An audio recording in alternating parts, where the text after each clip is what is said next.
God. I can't quite believe, sorry, I'm just gonna look at myself. I can't quite believe I'm on YouTube either. I can't believe I'm doing this, but now feels like a good time.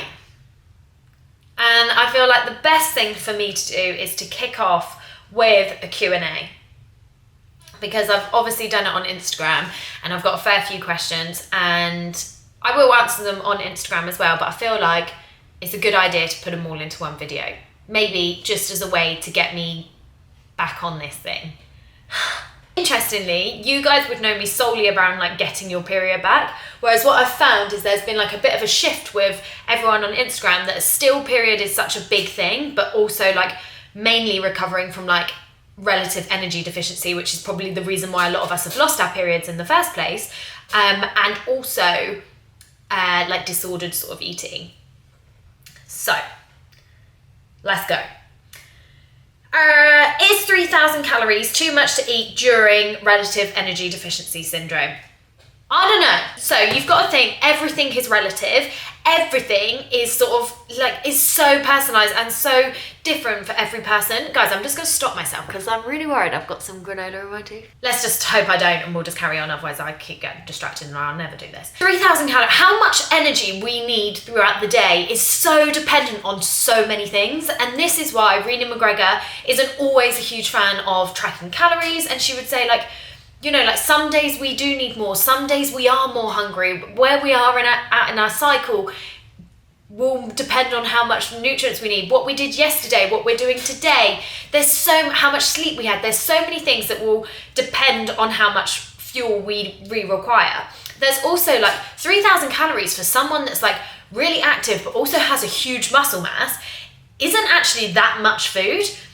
But someone that maybe is doing absolutely nothing and doesn't have a lot of muscle mass, that may be a suitable amount of food to be able to encourage your body to produce the hormones to be able to recover from your period. So the question is like, I don't know. I don't know your lifestyle. I don't know anything about you.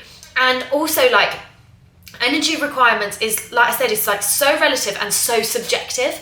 Like there is so many factors that we need to include and think about when it comes to energy availability and energy deficiency and making sure that our bodies have enough energy. So like timings of food matters as well, not just the amount of food, the type of food, like the type of energy, whether that's coming from carbohydrates or just vegetables, will matter based on your relative energy deficiency. You could be eating 5,000 calories worth of lettuce leaves and you will probably still be in relative energy deficiency. Which leads on to another question which I actually saw. So are TDEE calculators accurate? Now if you don't know, that means total daily energy efficiency. Efficiency? Is it efficiency? Maybe. Calculators accurate. Now if you don't know, you can access TDEE calculators, like energy requirement calculators, all across the internet and on apps and things like that. Now what they tend to do is provide quite a bit of a general average around energy requirements. So what it would ask was like your weight, I think it asks your height, how much activity you do, what else does it ask? Oh, your age, whether you're male or female, and it will roughly give you a rough guide on how many calories or how much energy you need throughout the day. Are they accurate? No. We know that they aren't accurate because they're done on a sum. So they're not thinking about whether you have a relative energy deficiency and actually you may need a bit more.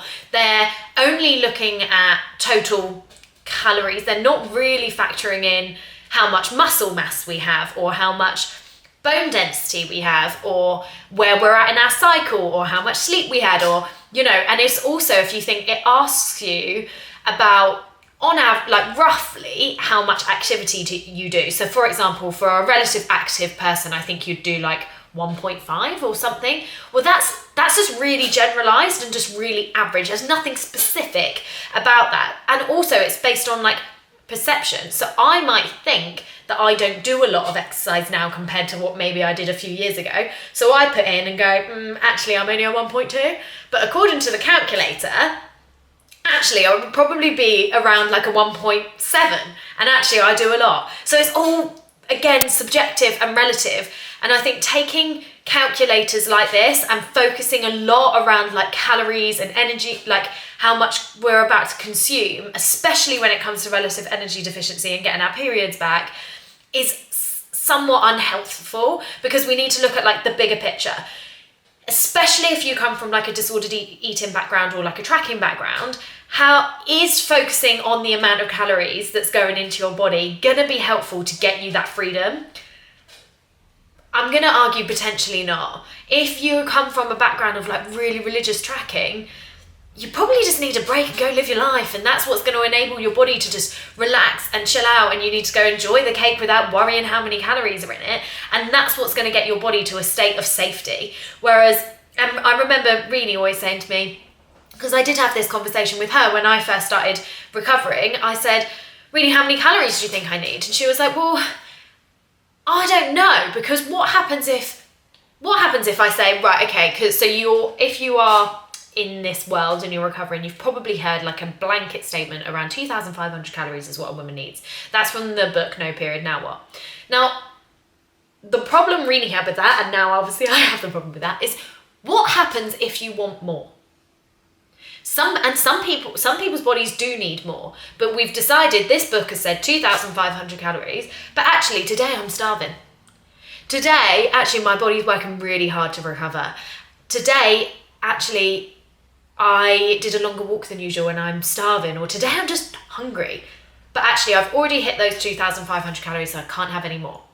We're still in a state of restriction. All right, we're eating more than what we were doing, but we're still in that state of restriction. So it's like, goes back to my point about perhaps right now is a good time, that if you are finding yourself focused around how much total energy that you're having, maybe now would be a good time to just sort of have a little breather. That's my 2 pence on that. We'll just stay. I feel like actually I'm going to change this video to questions around total daily energy, because I've just seen another one that says, is timings of meals more important than overall calorie intake? Yes and no. If you were eating like religiously, sort of like every few hours, you're eating around your training, but you're still not providing your body enough energy at the end of like the day or the week or whatever, because total daily energy requirements, our bodies don't know about time. Do you know what I mean? It's not, obviously there's circadian rhythm, but like it's not saying, oh my god, in this 24-hour period I haven't eaten enough. So you could look at total daily energy across the week, across a couple of days, across the day. It's entirely up to you. But if across the day you're still eating around your training, you're still eating every 2 to 3 hours, and your timings are somewhat good for energy availability, but overall you're still under eating, but also the types of food potentially that you're eating are still not supporting your recovery, then timing of meals is irrelevant, right? So we've got to make sure that actually we are, first things first, let's get that total energy availability suitable. Sometimes we have to overshoot it just to get our bodies to be comfortable again. Sometimes you think you actually have way more muscle, you require way more energy availability than what you perceive is a suitable amount. So we have to like push past those barriers and work for all of that, and we get to a state where we're eating enough. And then off the side of that is, yes, meal timings, and the type of food that's within those meal timings is also just as crucial. So you get like, let's get the basics right of making sure we're eating enough, and then off this we have the meal timings and we have the type of fuel. So the meal timings are really important. It was really recommended to me to eat within 30 minutes of waking up. Apparently this helps our hormones, it helps with our blood sugars, and it helps with our cortisol levels, especially if you're training. Rini is not a fan of fasted training for females at all. So yes, timing around training is really important. It's also recommended to eat every 2 to 3 hours. This helps our blood sugar levels, also stops our bodies like sort of freaking out in a way. Remember, I'm also talking about this is recovering from relative energy deficiency, stabilizing our hormones and getting our periods back.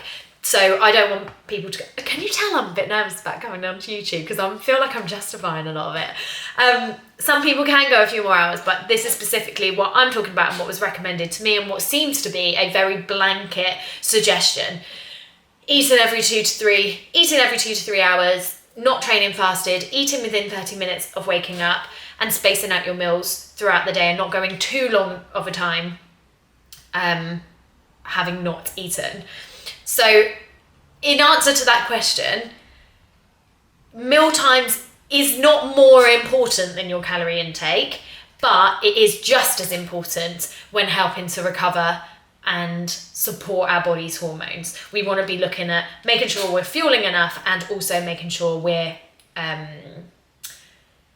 fueling efficiently at the right times to be able to support our hormones. Does that make sense? I've got an 08 number phoning me, BRB.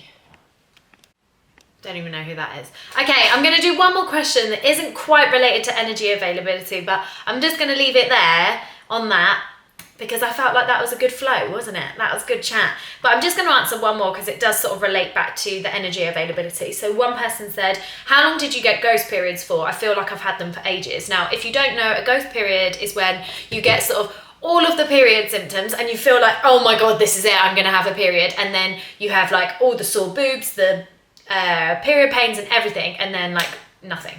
So like no bleed. That is what we would call like a bit of a ghost period. Now this person's asked about what, like, she feels like she's having them all the time. Now this could be that your body is this close, this close, but it's not quite there. Now that could be that you just need to give it a little bit more time. It might definitely be worth getting your blood tests looked at again, so then someone can look at where your hormone profiles are and sort of make suggestions that way. It could be that you're so close, but maybe you're still not eating enough, maybe you're not giving your body the right amount of fuel, maybe you're still doing a little bit too much, maybe there's still a little bit of stress in the body. And what it sort of suggests to me is your body's so close, but it's still not quite comfortable to like ovulate and then for you to be able to have a period. So maybe looking at your whole lifestyle. Is there any more food that you can eat? Is there any more like chill time that you can do and maybe reduce a little bit more stress? But also going to get your blood work done so then you can see where your hormone profiles are at. Then go and work with someone like Rena McGregor who is able to check your hormone levels, and then you can sort of make a bit of an action plan from there. But like I said, it might also be that you're doing everything but your body just needs a little bit more time to sort of trust you and be like, oh, cool, she's actually sorting ourselves out now. Oh, cool. Yeah, I can trust her. So yeah, that's my advice on that. That's it. I'm done. But I do hope that I can continue this a little bit more.